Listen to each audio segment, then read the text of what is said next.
This is Goddess Mode number 5 by Robbie Rectum and Zoe Quinn.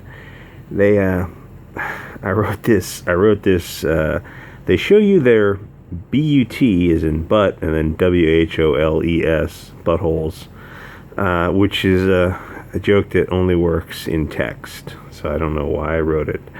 Anyway, this is a brave tale of rectums and redemption. I will admit that Robbie Rectum is actually, I don't know if y'all remember who Robbie Rectum is.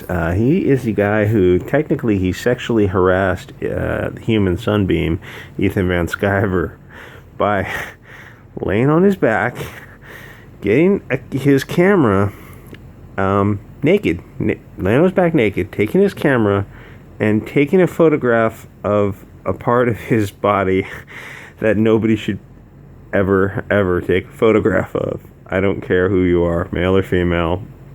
You can be the most beautiful person in the world. You should not be taking a photograph of that portion of your anatomy. He took Mr. Robbie Rectum Rodriguez took this photograph of his back hole, and he sent it to EVS. Now I don't know if you're. I assume all of you are familiar with EVS and Robbie Rodriguez.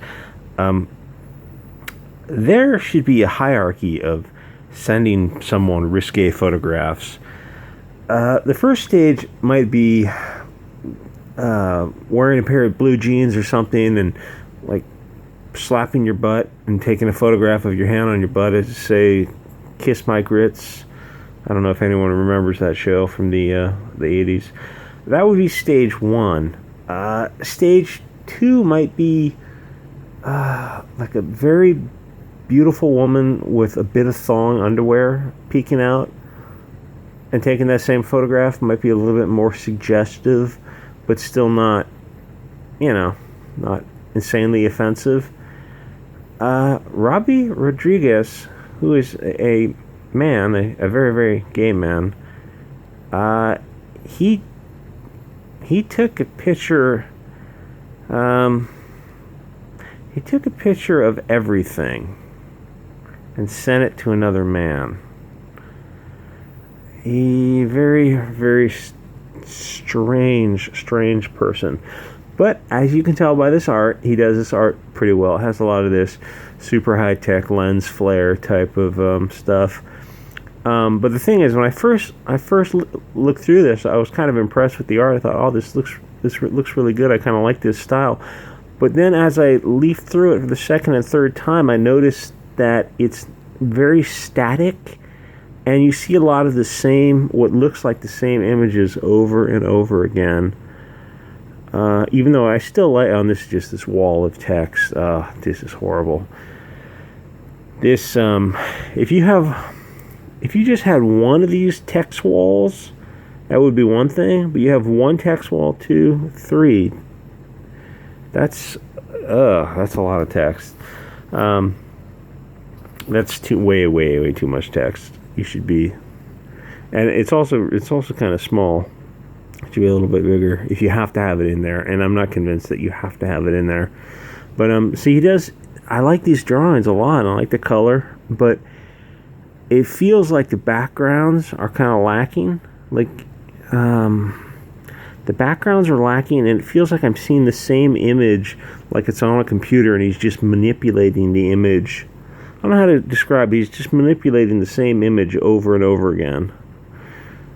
That seems like that. I mean, they're not the same image, but there's too much familiarity with them.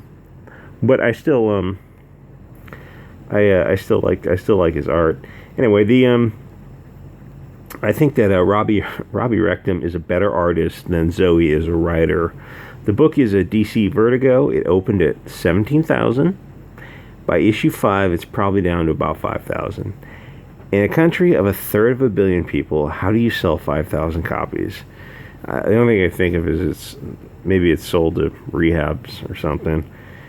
Zoe read William Gibson, but she's as bad as Mags Visaggio in trying to set a stage. Unnecessary cursing? Check. Statistically improbable lesbians? Check. Mixed race lesbian couple with adopted kids? Check.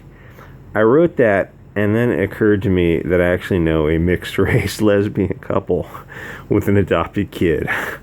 So it does happen, but it's pretty rare, and I live in a very, very gay area. So for me, it's to be expected. But when you see it in comic books and you see everyone is mixed race and gay, it's actually more rare than comic people would have you believe. Bad guy of European descent? Oh, of course, absolutely, every single time. It feels like there's a lot of self-insertion by the author. Like, this is Zoe Quinn. I don't know how old. I guess she's probably in her 30s. It feels like the author's trying to set the stage of when she was in her early 20s and how she would have liked to see herself. I get the feeling Zoe has The Matrix playing on repeat while she writes this. And then there's also an anti-capitalism joke or something in there. But it doesn't... I know Zoe Quinn's a hard left SJW, but the book actually isn't full hardcore SJW-isms. She says something about capitalism sacrificing people. I don't know if she's aware that communism has slaughtered hundreds of millions of people. If this is selling 5,000 copies, I can almost guarantee it's to college lesbians mad at their dads. I read issue 5. I didn't understand what was going on. It felt like William Gibson meets Kim and Kim, but with better art. The names are also annoying. One of the characters is named Paris, and the other character is Galena, which means lead, if you've taken a geology class. Why do these characters have these bizarro names? And it feels like the answer is just because punk rock. That's why. They even have an oracle. The whole thing is just a total rip-off of The Matrix. This isn't even that fun to review because it's not exactly bad. It's just dull and derivative. See, I'm talking about... all the images are static, though at the same time they're really well done, but they need more dynamic poses. Anyway, it could be good. No, don't take this the wrong way. It could open itself up to a wider audience if it wasn't such a fish fest, if that's the opposite of Sausage Party. I had to go to issue 4 and read it to try to understand what was going on, but it was so boring and text dense. I'd ask myself if it was really worth it. There's too much exposition, not enough dialogue. Here's the thing. The reader doesn't care about these characters. The main characters are these 4 skinny 20-year-old lesbians who drink wine and listen to the Pixies and Slater Kinney talk about Bernie Sanders and their dreams of a socialist paradise. So if issue number 1 opened at about 17,000 and went to 8,000 by issue 2, why is it still being published? I assume because it's a left versus right issue. The company is left-wing. Zoe and Robbie Rectum are also left-wing. I get the feeling if they canceled the book, it would be seen as a win for the Gamergate/Comicsgate crowd. It's just a thought, but it's the only way I can explain it. Zoe Quinn and Robbie Rectum have special status in the left wing right now. Insert joke about them both being a-holes. I feel like if I was an editor, I would sit down with Zoe and read the dialogue aloud. Having a YouTube channel has taught me the difference between something that is meant to be read and something that is meant to be read aloud. And I'm no means an expert in it, at least not yet. Reading something aloud catches a lot of mistakes and flow errors. I have to defend Robbie Rectum here. I like his art, and it feels like he is being wasted being chained to Zoe. Maybe it's a punishment. He sent EVS a picture of his rectum in what I assume was a mating ritual. Like how primates will present to other more dominant animals. We can only thank God that EVS didn't decide to mount Robbie's rectum. I'm sure Robbie would have welcomed the Comicsgate penetration. Maybe the human sunbeam could have brought a smile to Robbie Pound My Brown Eye Rodriguez. Anyway, if you want to include this much text, you need to make it bigger. The art is good, but the composition is weird. It feels like I'm seeing the same shot over and over again. It's kind of... Oh, God, look at all that text. Look at all that text, and it's so small. That is... And the black on white effect it's just hard to read. I mean, I know it's kind of edgy. This black on white only really works if you have you use it in a very, very limited scale. Most of the shots are static; they're not dynamic, and the background doesn't tell enough of the story. So the composition is dull, but the elements within the composition is very good. I wonder if Robbie is using the Mapplethorpe technique. Robbie does faces and figures well. You can tell he really enjoys it. It's a shame the story can't keep up with the art. The story is tech punk, sort of. It's The Matrix, but The Matrix had 3 different main characters. Neo, the young savior, Morpheus the wise, and Trinity, the counselor and love interest.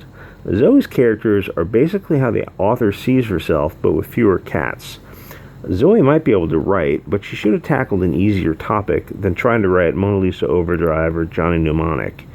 She wanted to do this heavy tech fantasy thing, but I don't think she's very computer literate. It would have been better if she focused on the human story instead of the Tron side of the story. See, these backgrounds are weird. The backgrounds aren't telling me what's going on. They're in some kind of computer thing? It feels like maybe he should have had someone else do the backgrounds. I don't know. Maybe the colorist could have filled in more things. But the thing is, the whole thing, and there's like too much of this kind of stuff. He's using this as super sparkly effects, because he has the software on his computer to make these rainbow effects. So he's going to use the hell out of it. I don't know. It needs. It has a lot of potential. Both the story and the art has a lot of potential, but it needs an editor. And the story doesn't know what it is. It mixes science and technology with magic. That is a difficult thing. I think for an amateur writer like Zoe, it's an impossible task. Maybe if you're a master storyteller in your 60s with decades of experience, you can find a way to mix sci-fi with magic. But even then, it's a tough road to hoe. Usually, in a story, you go down the science path or the magic path, or maybe the steampunk path with a book like The Golden Compass. But Goddess Mode is way too ambitious for someone like Zoe. She should have dialed it way back and wrote a much simpler story. I think if she told the prequel to this story, like in The Matrix Part 1, it would have been more interesting. Actually, now that I think about it, if she focused on the first part of The Matrix, where Neo starts noticing little weird things, it would have been an easier story to tell, and it would have been within her abilities. Or made the story about the Terminator, something like before Skynet took over. Make it so there were little hints that Skynet was going to take over and the artificial intelligence was biding its time, gathering its forces or something. My point is, these waters are way too deep for Zoe to be swimming in. Zoe feels like she's at the beginning of her writing career. She should have tackled something easier. Start with a simple action-adventure romance. Anyway, the story's a mess. It's way too ambitious a project for an inexperienced writer, or rather, I should say, a writer of her skill level. She may have tons of writing experience for all I know. Anyway, see, that's good. But now that I kind of noticed that the special effects lens flare thing, it kind of feels overdone now that I'm noticing it. The same color palette, a lot of these pastels, and but he does faces and bodies really, really well. Credit where credit is due. But for something like this, it was 17,000 the first issue, and issue 2 was down to 8,000, and then it continued to drop, and this is issue 5, and I'm sure it's down to about 5,000 by now. So even at 17,000, that's pretty low even nowadays, right? So it probably should have been canceled right off the bat. But they can't cancel it because it's Zoe Quinn and Robbie Rodriguez. So there's too much politics keeping it going. But actually this kind of reminds me of The Last Jedi, where if you didn't pay attention to the plot of The Last Jedi and you looked at it, everything looked good. It had a lot of super expensive computer effects, and the sets were well designed, and the colors and the lighting, everything looked good. But then once you start to analyze the story, it all falls apart. And the story doesn't fall apart. It's just really dull and boring and kind of poorly explained. But It has a lot of sparkly things going on, and it has a lot of beautiful people. So maybe I think that's kind of its selling point. Anyway, subscribe if you're not already subscribed, and leave a like and a comment.